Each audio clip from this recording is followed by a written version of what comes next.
అలాగే అంతే కదా, గుర్తుపట్టిన వ్యక్తి ఉన్నాడు. అలాగే ఇక్కడ జనసేనను తీసుకున్నట్టయితే ఇప్పుడున్న యూత్కు అనుగుణంగా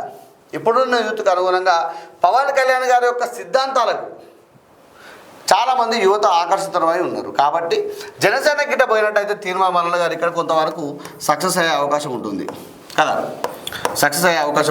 ఇక్కడ కొంచెం కష్టపడాలి. కాకపోతే ఏంటంటే ఇక్కడ ఆర్థిక మూలాలు ఉంటాయి టీడీపీ దగ్గర. జనసేన పార్టీలో కూడా కొంతవరకు ఆర్థిక మూలాలు ఉన్నాయి కాబట్టి కొంతవరకు ఇబ్బందికరంగానే ఉంటుంది.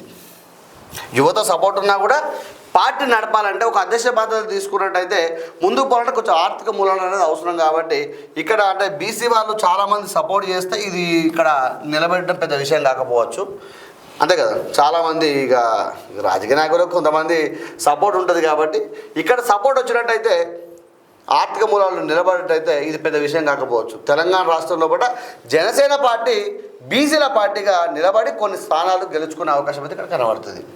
లేదు అంటే టీడీపీకి పోవాలి. హైదరాబాద్ చుట్టుపక్కల కూడా కొన్ని జిల్లాల పరిమితం ఉన్న టీడీపీతో కూడా కొంతవరకు నిలబడి కొట్లాడి తెచ్చుకునే అవకాశం అయితే కనబడుతుంది రాబోయే రోజులలో. లేదు అంటే తెలంగాణ నిర్మాణ పార్టీ వారు జైలు నుంచి విడుదలవుతూ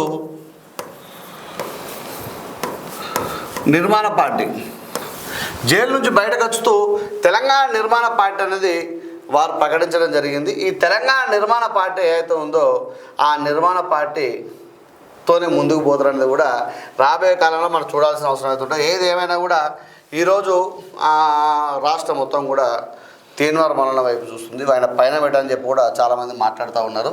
చూద్దాం ఏం జరుగుతుందని. కూడా ఏదున్నా కూడా ఇక పార్టీలు పోవడానికి లేవు. ఒక టీడీపీ ఉంది, ఒక జనసేన ఉంది, లేకపోతే ఆయన సొంత పార్టీలో పోవాలి. కాబట్టి ఏదున్నా కూడా ఇక చూడాల్సిన అవసరం అయితే ఉంటుంది ఇక్కడ.